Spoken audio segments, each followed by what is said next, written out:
하나님을 예배하고 하나님을 영화롭게 하는 하나님의 사람들이 되게 하여 주옵소서. 오늘 예배 중에 임하시고 말씀하시고 저희를 온전히 구원하여 주옵소서.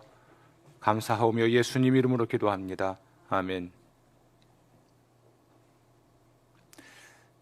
하나님 말씀 잠언 9장 10절입니다.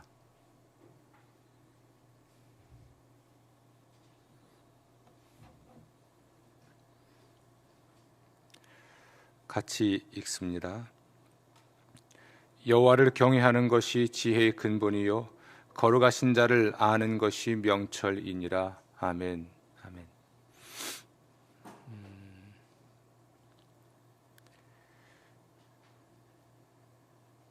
예수님은 제자들을 파송하시면서 뱀처럼 지혜롭고 비둘기처럼 순결하라라고 말씀하셨습니다. 제자들을 세상으로 보내시는 것이 마치 양을 이리 가운데로 보내시는 것 같았기 때문이죠. 예수님에 의하면 세상은 이리가 득실되는 곳이고 지혜와 순결이 없이는 사명을 감당할 수 없는 곳이었기 때문입니다. 2021년 우리 기독교에 대한 선결교회의 설교와 신앙과 영성과 교육의 주제가 지혜입니다. 그리고 1월달 주제가 또한 지혜이죠. 오늘 본문은 잠언 9장인데요. 이 잠언이란 말은 무슨 말일까? 이 잠언이라고 하는 것은 통찰력 있는 교훈이나 깨달음을 말합니다. 통찰력 있는 교훈이나 깨달음. 경구라고도 하죠. 어쩌면 우리는 격언이라고 하는 말을 더 편안하게 생각할 수 있는데요. 그것이 바로 잠언의 의미입니다.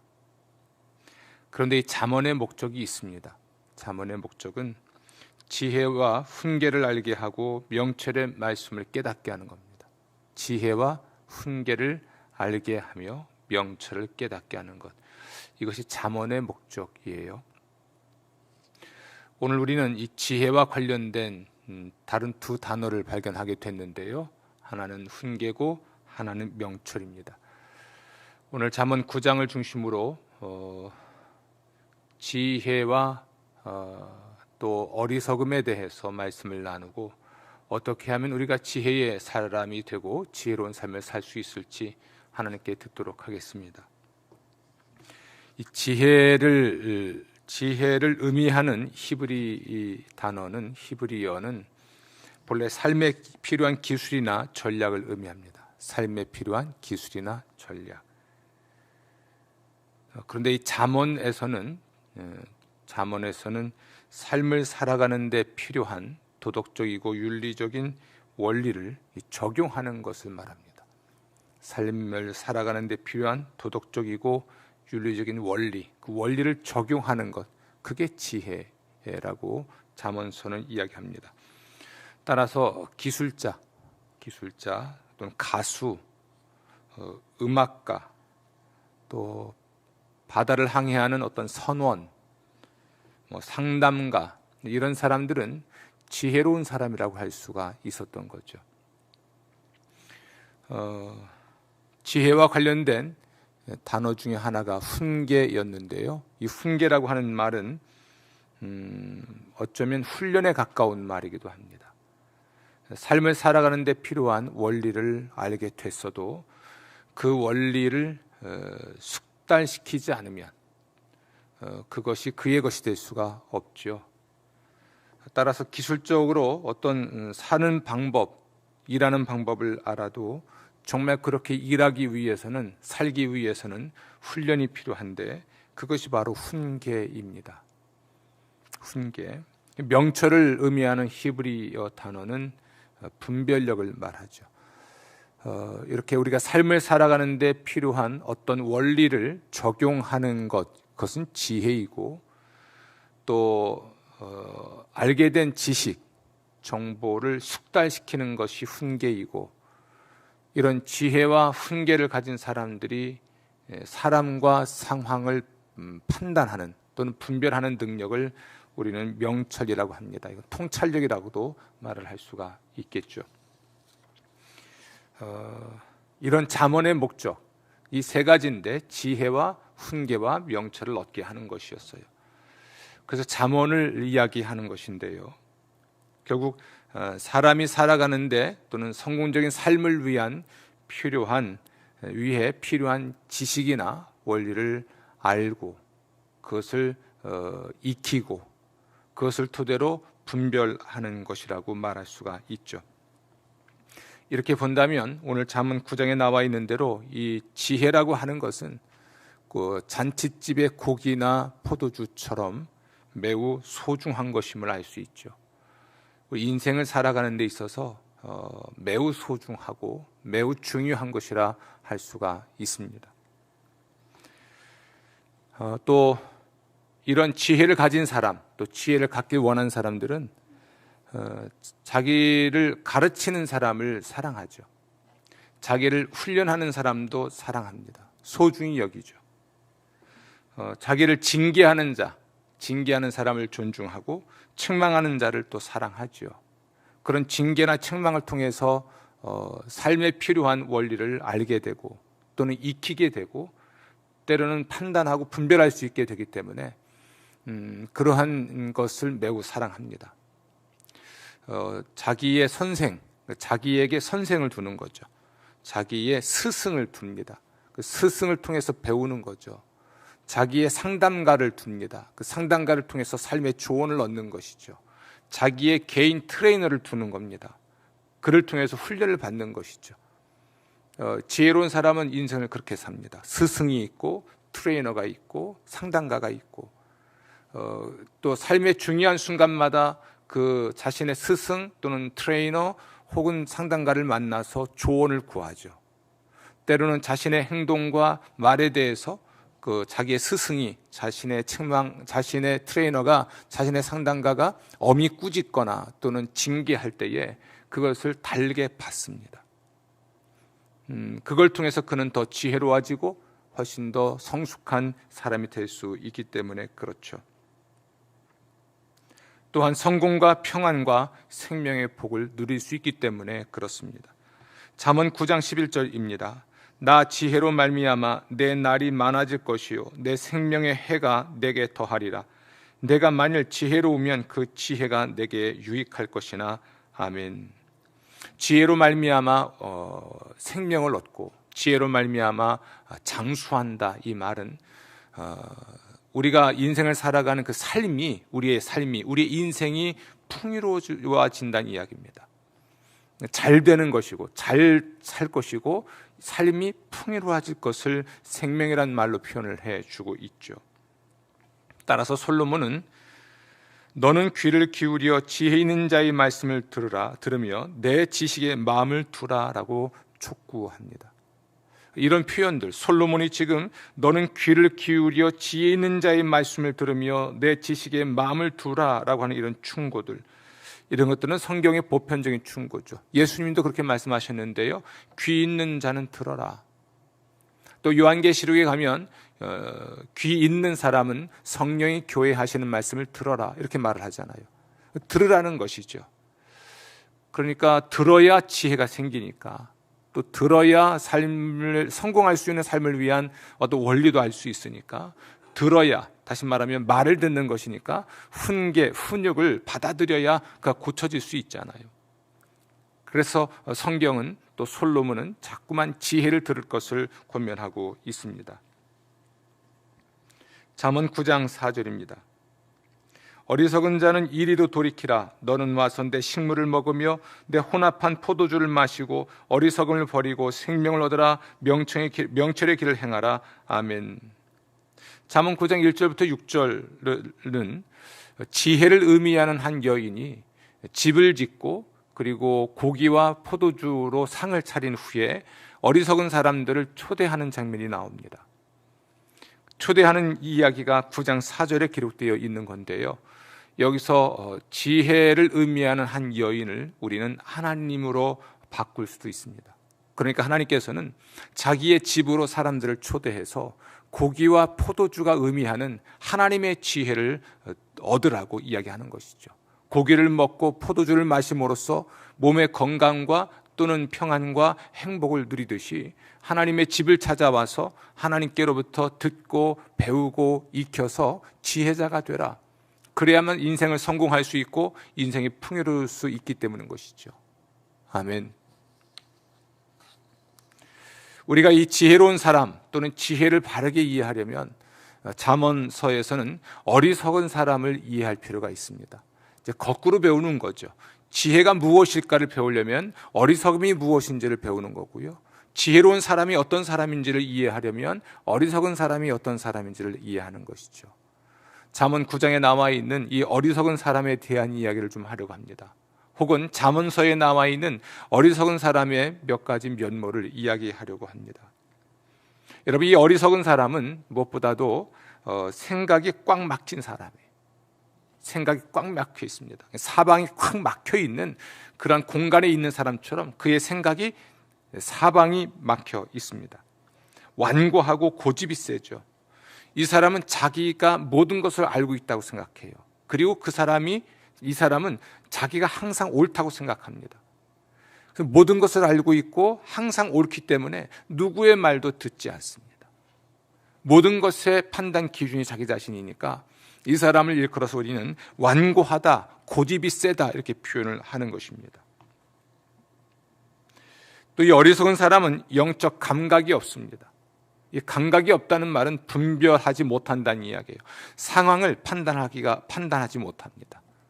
또 사람을 분별할 수가 없습니다. 영적 감각이 없는 사람은 그냥 일상의 상황이나 또는 사람을 분별도 못할 뿐더러 영적인 사건이나 영적인 사람들을 분별하지 못합니다. 이 사람이 정말 영적인 신령한 사람인지 아닌지 분별 못하는 것이고, 이 사람이 신뢰할 만한지 그렇지 못한지도 분별하지 못하는 것이고, 지금 이 상황이 어떤 상황인지를 분별하지 못하는 것이죠.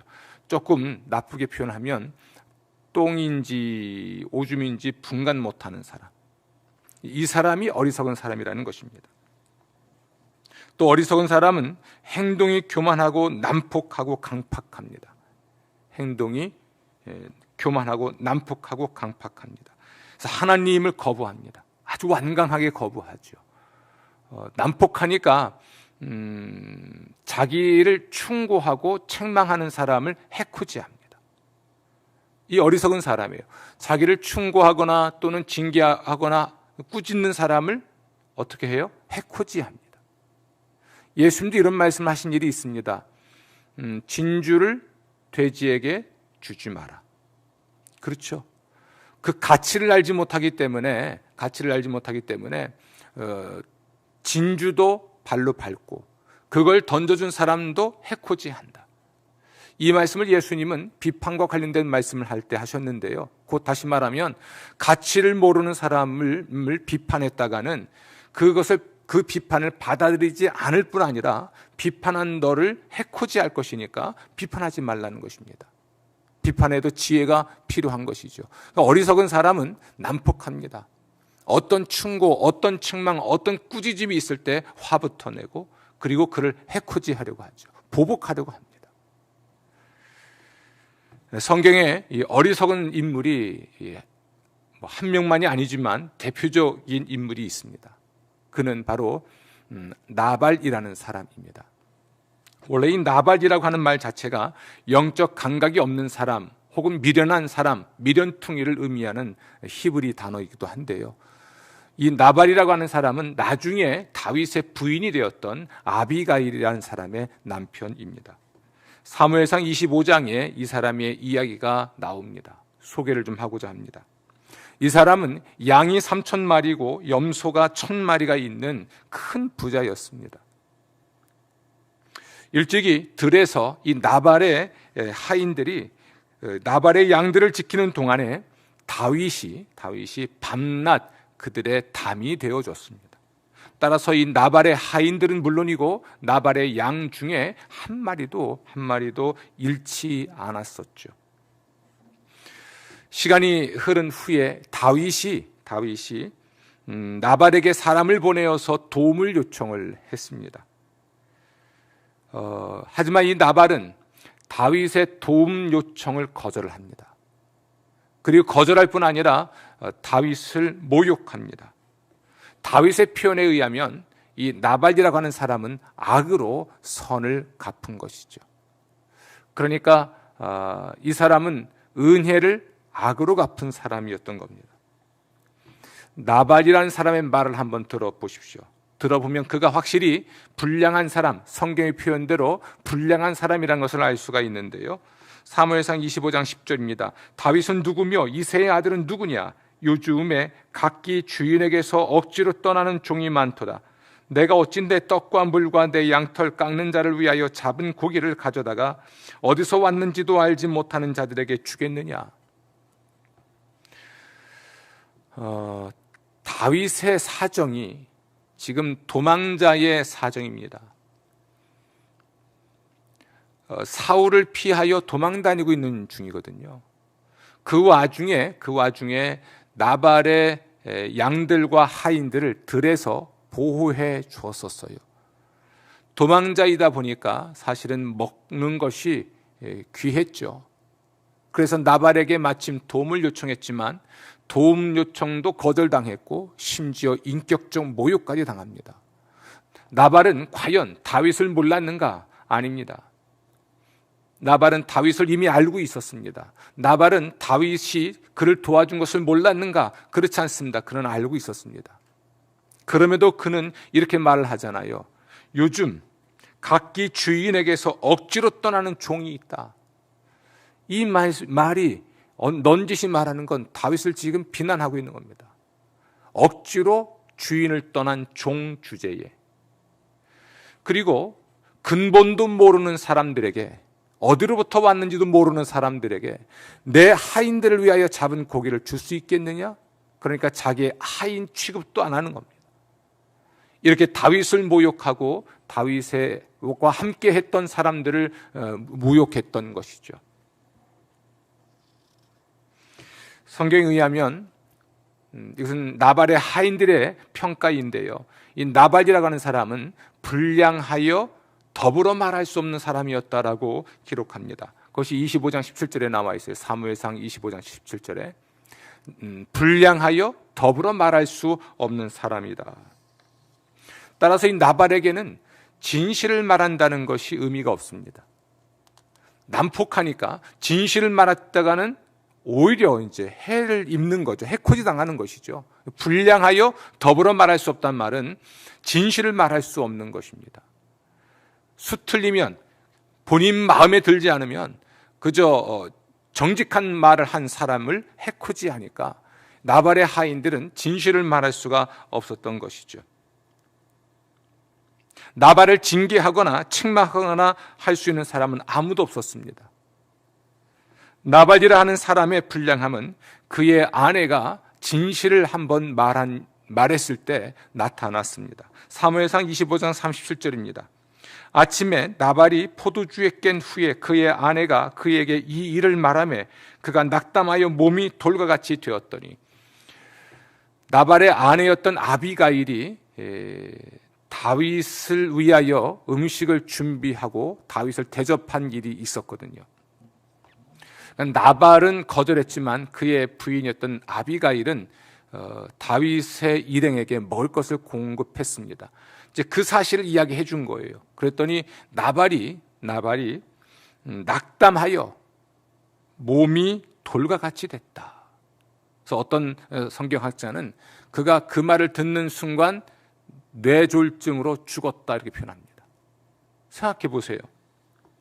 그가 얼마나 불량했으면, 얼마나 더불어 말할 수 없었으면, 얼마나 자기만 옳다고 여겼으면, 얼마나 남의 말을 들으려고 하지 않았으면, 또 얼마나 진실을 받아들일 수 없었으면 아내가 진실을 말했을 때 자기 분을 이기지 못하고 뇌졸중으로 죽었겠습니까? 사지가 마비가 돼서 그리고 열흘 후에 죽습니다. 물론 성경은 이것을 하나님이 그를 치셨다라고 되어 있지만 지극히 우리 인간적으로 보면 굉장히 이 자기 분노에 차서 결국 이 머리가 터져 죽은 겁니다.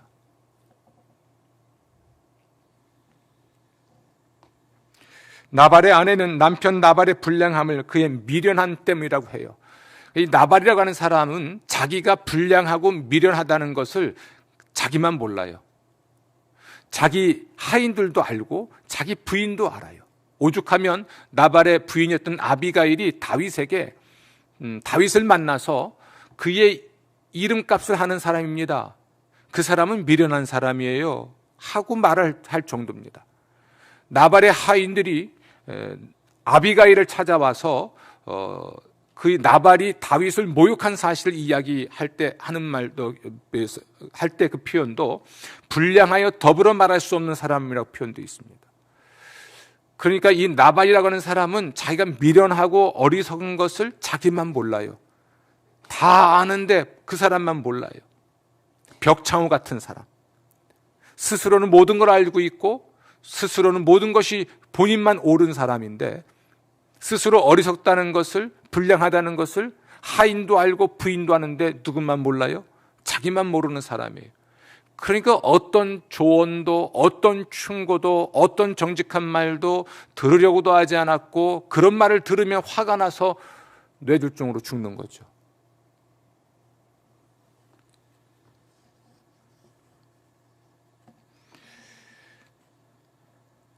(25장 25절) 사무엘상 25장 25절 보면 그의 이름이 그에게 적당하니 그의 이름이 나발이라 그는 미련한 자니이다.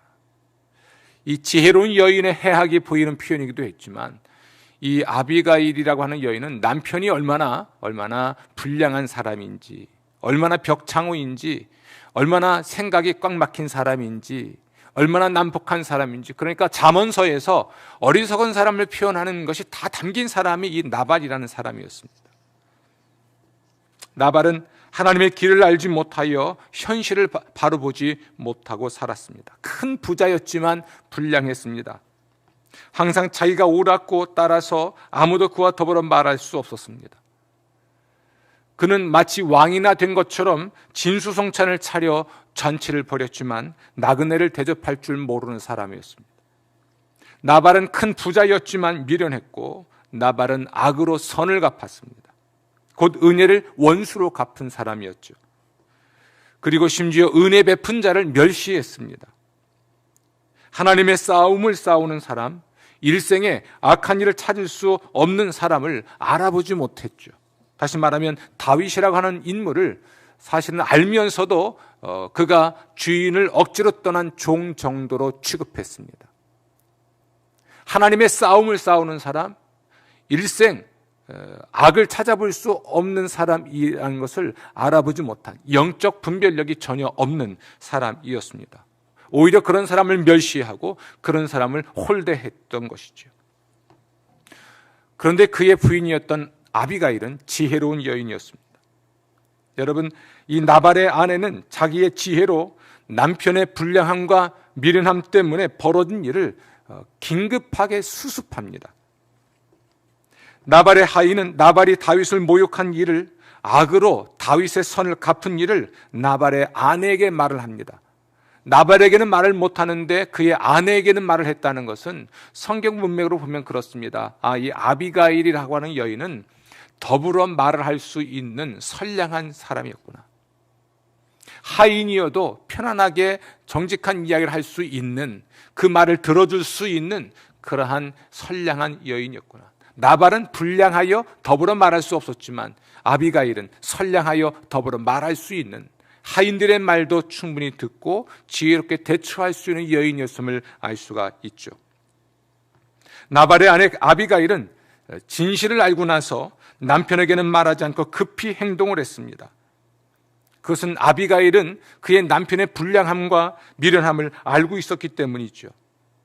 만약 먼저 말을 한다면 그의 남편이 허락할 일이 없다는 걸 알고 있었습니다. 허락하지 아니하면 다윗은 그 다윗의 다짐대로 그의 집안에, 그의 가문의 모든 남자는 그날 죽임당할 것을 이 여인은 알았던 것이죠. 그래서 이 아비가일은 급히 떡 200덩이와 포도주 2가죽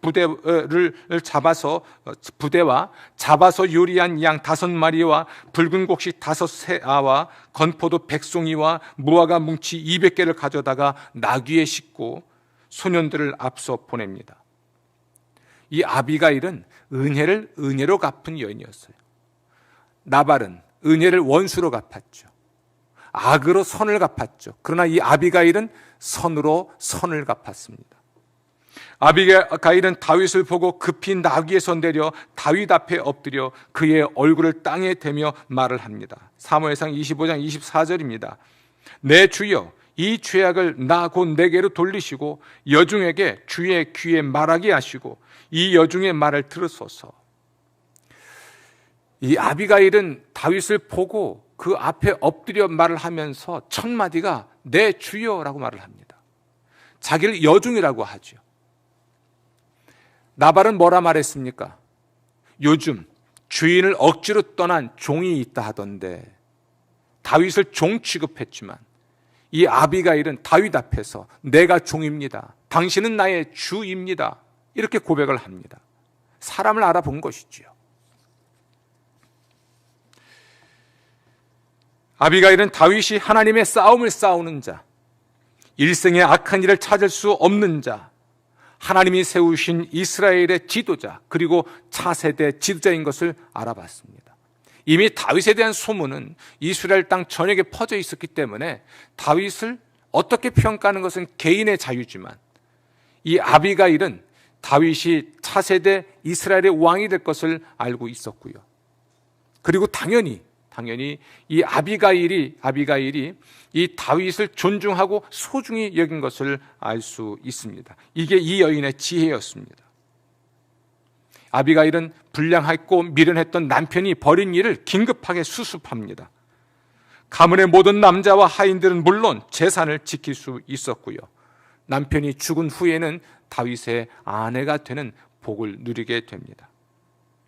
다윗은 하나님을 찬송하면서 이 아비가일의 지혜를 칭찬했고 아비가일에게 복을 기원했습니다.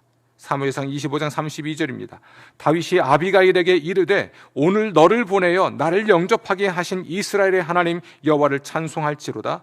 또 내 지혜를 칭찬할지며 또 내게 복이 있을지로다. 아멘. 하나님을 찬양할 수 있었고 이 여인을 칭찬하고요. 또 이 여인에게 복을 빌어주죠. 누가? 다윗이.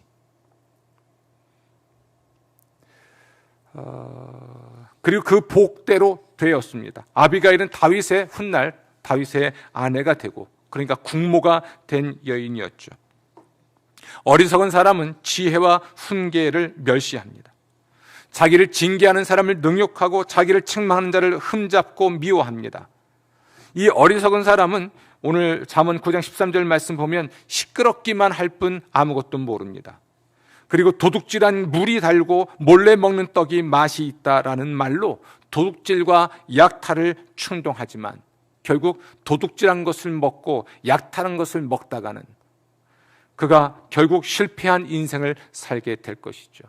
어리석은 지혜의 특징은 도둑질한 물이 달고 몰래 먹는 떡이 맛있다라고 말을 하는 거예요. 이게 어리석은 사람의 말이에요. 그런데 이런 말에 현혹돼서 이 말을 따라가는 사람들이 또 있죠.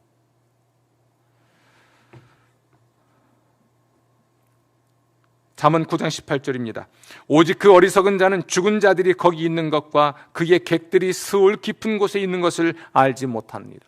이 어리석은 사람들은 결국 도둑질과 약탈을 통해서라도 얻을 수 있고 먹을 수 있고 마실 수 있다면 그렇게 할 것을 강요한다는 이야기예요. 그런 사람들은 결국 죽음으로 표현된 스올에 내려갈 것입니다. 죽음이 의미하는 것은 우리 삶의 행복과 풍요로움을 상실해 버리는 것을 말합니다. 어리석은 사람은 자기 행위의 열매를 먹고 자기 꾀에 배부를 것입니다. 두려움과 재앙과 불행이 폭풍처럼 그들에게 임하고 재난이 돌풍처럼 그들을 쓸어버릴 것입니다. 그때 지혜를 부르지만 지혜가 대답하지 않고 지혜를 찾지만 지혜를 만나지 못할 것입니다. 다시 말하면 사태를 수습하기에는 너무 늦은 것이지요. 이 아비가일이라고 하는 여인은 상황이 벌어졌을 때에 긴급하게 수습하잖아요. 나발은요, 사태를 수습할 줄 모르는 사람이에요. 다윗을 그렇게 모욕해놓고도 왕처럼 잔치를 벌이고 잔치를 즐겼으니까 그러니까 지혜로운 사람과 어리석은 사람이 무엇이 다른지 알 수가 있지요. 따라서 지혜는 너무 늦지 않게 나의 책망을 듣고 돌이키라고 소리칩니다.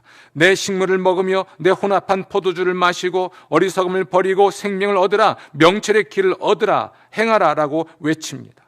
만약 돌이킨다면 내 영을 너희에게 부어주며 내 말을 너희에게 보이리라고 약속합니다. 그러니까 지혜의 외침인데요, 이건 하나님의 외침이기도 합니다. 만약 하나님께로 와서 하나님의 말을 들으면 그를 지혜롭게 해주시겠다고 약속하신 것입니다.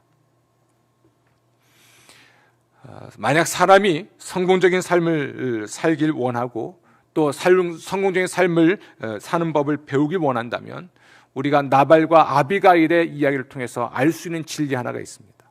그것은 바로 하나님을 경외하는 것입니다. 오늘 읽은 말씀처럼 하나님을 경외하는 것이 지혜의 근본인 것이죠. 근본. 하나님을 경외한다는 것은 성공적인 삶의 출발점입니다.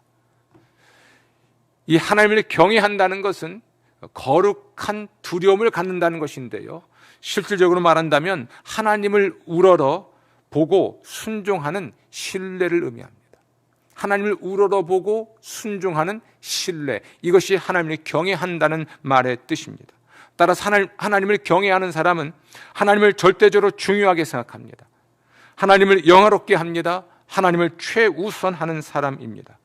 이렇게 말할 수 있겠죠. 하나님의 교훈과 책망과 바르게 함과 교육함을 받고 하나님의 길을 가는 사람, 이 사람이 하나님을 경외하는 사람입니다. 하나님을 경외하는 이유는 하나님의 주권을 인정하기 때문에 그렇습니다. 사람의 운명이 하나님의 손에 달려있기 때문에 그렇죠. 하나님을 신뢰하는 이유, 하나님을 우러러보고 하나님을 순종하는 이유, 하나님의 모든 뜻을 따르는 그 이유, 하나님의 뜻을, 하나님의 말씀을 삶의 지혜로 여기고 성공하는 삶을 위한 원리로 삼고 그 원리를 익히기 위해 열심을 내는 그 이유는 그 하나님 우리의 운명이 하나님의 손에 달려있기 때문에 그렇습니다. 사람은 하나님의 주권을 거역할 수 없죠. 하나님에 의해서 살고 죽습니다. 천국과 지옥에 들어갑니다. 축복과 저주를 받습니다. 이렇게 하나님의 존재, 하나님의 살아계심, 하나님의 창조, 하나님의 통치, 하나님의 섭리, 하나님의 주권적 섭리, 이 모든 것을 믿는 사람들은 하나님을 경외하지요. 그러니까 하나님을 우러러보고 하나님께 순종하죠. 하나님을 신뢰하죠. 그러므로 항상 하나님의 집에 가서 하나님이 하시는 말씀을 듣고자 합니다. 하나님께 배우고자 합니다. 하나님께 꾸지람을 듣길 원합니다. 하나님께 훈련받길 원합니다. 그래야만 하나님의 길을 가는 것이 인생을 성공할 수 있는 것을 알기 때문인 것이죠. 아멘. 확실히 이 나발이라는 사람의 부인이었던 아비가일은 하나님을 경외한 여인이었습니다. 사무엘상 25장 26절입니다. 여호와께서 살아계심을 두고 맹세하노니 내 주의 손으로 피를 흘려 친히 보복하시는 일을 여호와께서 막으셨으니 여호와께서 반드시 내 주를 위하여 든든한 집을 세우시리니 내 주의 생명은 여호와와 함께 생명싸개 속에 쌓였을 것이요 내 주의 원수들의 생명은 물매로 던지듯 여호와께서 그것을 던지시리이다. 여호와께서 내 주에 대하여 하신 말씀대로 모든 선을 내 주에게 행하사 내 주를 이스라엘의 지도자로 세우실 때에 다만 여호와께서 내 주를 후대하실 때에 이것이 아비가일의 말인데요, 이 말에 계속 등장하는 단어가 하나 있습니다. 여호와께서 내 주에게, 여호와께서 내 주를 위하여, 계속해서 같은 말을 반복합니다. 하나님을 경외하는 여인이었어요. 그러므로 이 하나님께서 택한 사람, 하나님이 세우는 이스라엘의 지도자, 그가 다윗인 것을 안 것이죠. 그리고 하나님께서는 이 다윗을 세우셨고 다윗의 집을 형통하게 할 것이고 다윗을 온전하게 하실 것이고 계속 다윗을 보호하실 것이고 이것을 믿는 까닭에 다윗을 모욕할 수 없는 것이었습니다. 이 여인은 하나님의 존재, 하나님의 살아계심, 하나님의 주권, 하나님의 뜻, 하나님의 심판, 하나님의 구원, 하나님의 사랑, 하나님의 자비, 하나님의 선행, 이 모든 것을 믿은 사람이에요. 그래서 지금은 마치 주인 집을 억지로 떠난 종처럼 광야에서 유랑생활을 하고 있지만, 이 다윗이라는 사람이 이스라엘의 왕이 될 것이고, 하나님이 다윗의 가문을 세우실 것이고, 하나님이 다윗의 원수를 물리치실 것이고, 그러므로 다윗이 형통할 것이고, 이걸 믿었습니다. 이 다윗이 하나님의 생명 싸개 속에 함께 있을 것이고, 하나님이 그의 생명을 보존하실 것을 믿었죠. 이런 하나님에 대한 경외심이 있는 까닭에 다윗이라는 사람을 함부로 대할 수 없었고, 그리고 남편이 벌인 일, 남편이 다윗을 모욕했는데 모욕한 일을 긴급하게 수습을 할 수밖에 없었던 것입니다. 하나님이 다윗을 보호하는데, 하나님이 보호하는 사람, 하나님의 생명 싸개에 있는 사람, 하나님이 형통케 할 사람, 하나님이 왕으로 세울 사람인데, 그 사람을 남편이 멸시했으니까, 알아보지 못했으니까. 그러나 이 여인은 알아보잖아요. 분별력이 있잖아요. 명철이 있잖아요. 그래서 다윗을 후대하고 다윗에게 은혜를 베풀고, 아니 은혜를 은혜로 갚을 수 있었던 것입니다. 이것이 하나님을 경외하는 것이 지혜의 근본이라는 말의 참된 의미입니다.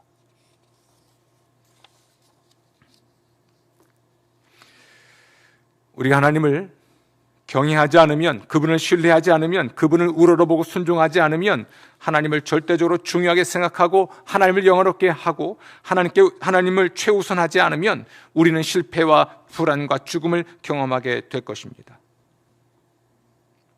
우리가 성공적인 삶을 살기 원한다면 하나님을 경외해야 합니다. 하나님 살아계십니다. 존재하실 뿐 아니라 살아계십니다. 하나님은 창조주이십니다.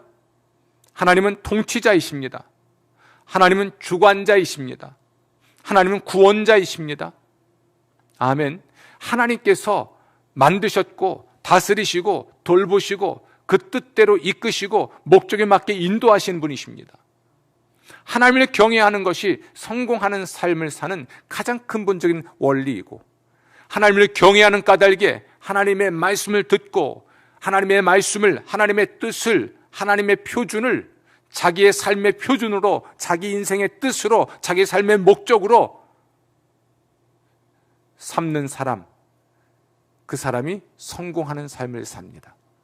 하나님이 그의 인생을 성공하게 하시는 것이죠. 아멘. 2021년 하나님은 우리를 지혜의 삶으로 초대하십니다. 하나님을 경외하는 것이 지혜의 근본입니다. 따라서 2021년 하나님은 우리를 하나님을 경외하는 삶으로 초대하십니다. 하나님을 최우선하고 하나님의 모든 뜻에 순종하고 하나님의 목적에 헌신하는 삶으로 초대하십니다. 하나님을 경외하는 삶을 위해 숨삶으로 우리를 초대하십니다. 숨삶은 하나님의 숨결로 육체적, 영적 생명을 얻는 것을 의미하고요, 기도 숨, 말씀 삶의 줄임말이기도 합니다. 기도 숨, 말씀 삶은 우리가 하나님의 지혜를 얻기 위해 가장 필요하고 중요한 우리의 실천을 의미합니다. 하나님은 우리가 성령의 감동으로 기도와 말씀의 삶에 헌신하고 우리 삶의 문제에 대한 하나님의 길을 알기를 원하십니다. 성경의 위인들은 모두가 말씀 삶, 기도 삶, 말씀 삶, 기도 숨, 말씀 삶을 살았습니다. 곧 하나님의 숨결 가득한 삶, 성령 충만한 삶을 살았습니다. 하나님은 먼지에 불과한 사람에게 자신의 생명을 불어넣어 생명체가 되게 하셨죠. 타락 전 사람 안에는 성령이 계셨고, 사람은 성령의 은총으로 하나님과 교제할 수 있었고, 성결할 수 있었고, 전인이 강건할 수가 있었습니다. 예수님은 사람이 되어 사람과 함께 계신 하나님이셨습니다. 하나님은 그의 아들 예수에게 성령을 기름 붓듯 하셨고, 예수님은 성령의 충만함을 받아서 두루다니며 착한 일을 하셨습니다. 천국 복음을 전파하셨고, 천국 윤리를 가르치셨고, 병을 고치셨고, 귀신을 쫓아내셨습니다. 그 예수님께서 세상을 떠나시면서 제자들에게는 숨을 내쉬며 말씀하시기를 성령 받으라 말씀하십니다. 예수님이 부활 승천하신 후에 성령님이 제자들에게 오셨고, 제자들은 성령의 숨결로 숨을 쉬기 시작했습니다. 성령으로 세례받았고, 그들의 영혼이 생기를 되찾았고, 능력 있는 예수의 증인이 되었고, 세상에 감당할 수 없는 사람들이 되었습니다. 사도행전 2장 42절부터 47절은 성령 세례받은 사람들, 성령의 숨결로 가득한 사람들, 성령의 숨결로 숨쉰 사람들, 그들의 삶의 모습이 나와 있습니다. 2021년 우리는 성령의 숨결이 가득하기를 희망합니다. 2020년 전대미문의 감염병 재앙으로 인해 침체된 영혼이 활력을 되찾고 신앙의 본질을 회복하고자 합니다. 사도의 가르침을 받아 우리가 모든 삶에 있어서 하나님 말씀의 삶을 살길 원하고, 서로 교제의 삶은 목장 교제의 삶으로, 떡을 떼며 살아가는 삶은 가정 예배를 드리고, 오로지 기도하기를 힘쓰며의 삶은 기도 숨으로 실천하려고 합니다. 그러니까 숨 삶을 저는 여러분과 이렇게 실천하고자 제안을 합니다. 숨 삶에 있어서 첫 번째 S는 영성을 말합니다. 스피리추얼리티인데요, 예수님의 마음을 닮아가는 삶에 헌신합니다. 따라서 맥스 루케도가 쓴 예수님의 마음을 닮아가는 삶을 수요예배에서 배우고 실천하려고 합니다. U는 유니온인데요, 교회의 소속감을 강화하고 교인의 책임에 헌신하게 할 것입니다. 온라인 성도의 교제와 성찬과 목장 나눔과 헌금을 실천하십시오. M은 메디테이션인데요, 교인과 교회, 국가와 민족을 위한 중재의 기도에 헌신합니다. 따라서 신년 감사 헌금 물론이고 함께 개인의 기도 제목을 봉헌하고 교회와 국가를 위한 기도 제목을 개발하고 공유하고 실천할 것입니다. 오늘 예배 후에 여러분 개인 기도 제목을 모두 제 핸드폰으로 보내주십시오. 제가 마음에 새겨가며 기도하겠습니다. 삶을 의미하는 삶의 첫 번째 S는 스크립처입니다. 성경의 사람이 되는 일에 헌신합니다. 따라서 2021년 한 해 동안 1회 이상 성경 통독을 실천하게 할 것입니다. A는 어도레이션인데요, 가정과 교회당 예배에 헌신합니다. 따라서 본 교단이 발행한 날마다 말씀 따라의 매주 토요일 가정 예배를 사용해서 가정 예배를 실천하고, 성결 이루다를 교재로 사용해서 교회당 예배를 실천하게 할 것입니다. 마지막 M은 메디테이션입니다. 성경을 묵상하는 삶에 헌신합니다. 따라서 본교단이 발행한 날마다 말씀 따라를 교재로 사용해서 성경 묵상을 실천할 것입니다. 숨삼, 이와 관련된 어떤 목회, 어떤 은총의 수단들을 개발하고 함께 실천하면서 우리가 하나님의 뜻을 분별하고 살아가는 사람이 될 수가 있을 것입니다. 여러분, 2021년 한 해 성령의 숨결로 숨을 쉬십시오. 기도 숨, 말씀 삶에 헌신하고 영적 생기를 되찾으십시오. 그리스도의 좋은 군사가 되어서 교회를 재활성화하십시오. 숨삼에 헌신해서 하나님의 지혜를 얻고 하나님을 신뢰하고 최우선하여 세상에서 하나님을 영원하게 하십시오. 성결과 행복의 해가 될 것입니다. 기도하겠습니다. 하나님, 오늘 저희들이 지혜의 근원이 무엇인지를 알게 하시고 지혜와 어리석음이 무엇인지 알았고 지혜로운 사람과 어리석은 사람이 누구인지를 알았습니다. 깨달아 알게 하여 주옵소서. 온전케 하여 주옵소서. 숨삶을 실천할 수 있도록, 숨삶의 영성을 키워나갈 수 있도록 은혜 더해 주옵소서. 날마다 새롭게 하실 주님을 찬양하옵고 예수님 이름으로 기도합니다. 아멘.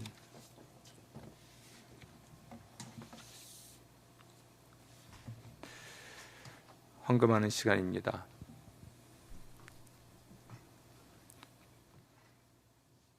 이 세상을 살아가는 동안에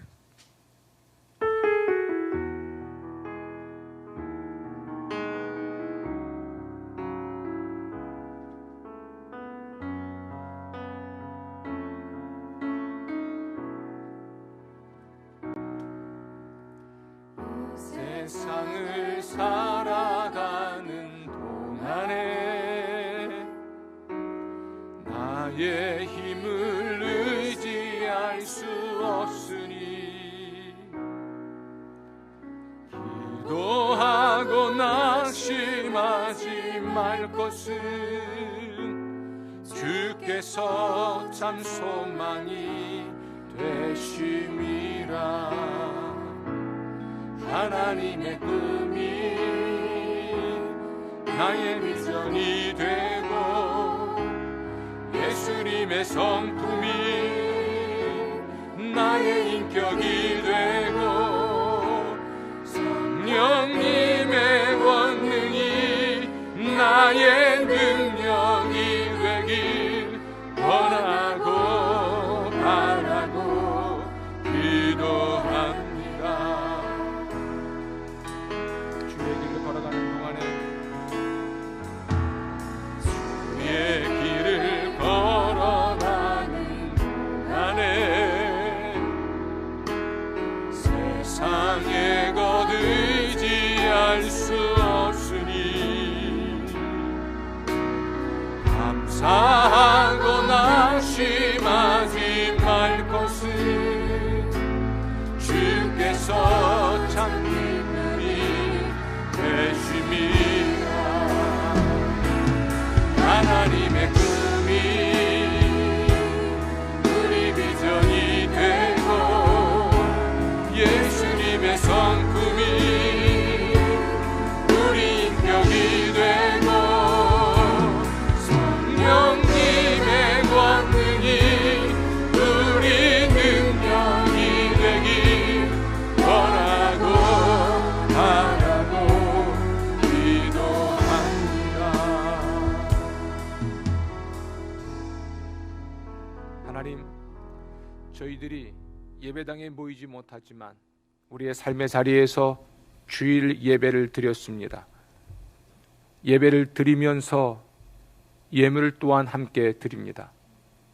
예물을 드리면서 우리의 모든 존재와 삶을 드립니다. 받으시옵소서. 우리가 대면하여 예배를 드릴 수 있는 날이 속히 오도록 이 땅의 모든 감염병을 퇴치하시고 코로나19가 치료될 수 있도록 종식될 수 있도록 은총을 더해 주옵소서. 하나님을 경외하는 사람들, 그러므로 하나님을 우러러보고 순종하는 사람들, 하나님을 신뢰하는 사람들에게 삶의 지혜를 가르치시고 하나님의 사람으로 온전해질 수 있도록 만들어 주옵소서. 이 시대를 어떻게 살아야 할지, 무엇을 해야 할지 가르쳐 주옵소서. 모두가 절망하고 모두가 난감해하는 이 시대를 살면서 하나님의 지혜가 필요합니다. 하나님의 뜻을 알길 원합니다. 하나님의 길을 가르쳐 주옵소서. 어디로 가야 될지 무엇을 해야 될지 모르지만 엎드려 기도하며 하나님 말씀을 깊이 묵상하며 설교를 들으며 하나님의 길을 알고 하나님의 길을 가 형통한 하나님의 인생 될 수 있도록 만들어 주옵소서. 2021년 이 한 해 기도 제목을 담아 하나님께 소원 예물을 드립니다. 받아주시옵소서. 2021년 한 해 하나님 응답하여 주옵소서. 긴급한 일부터 이 해가 다 가기 전에 이루어져야 될 우리의 소원을 담아 드리오니 받으시고 응답하시고 축복하시옵소서.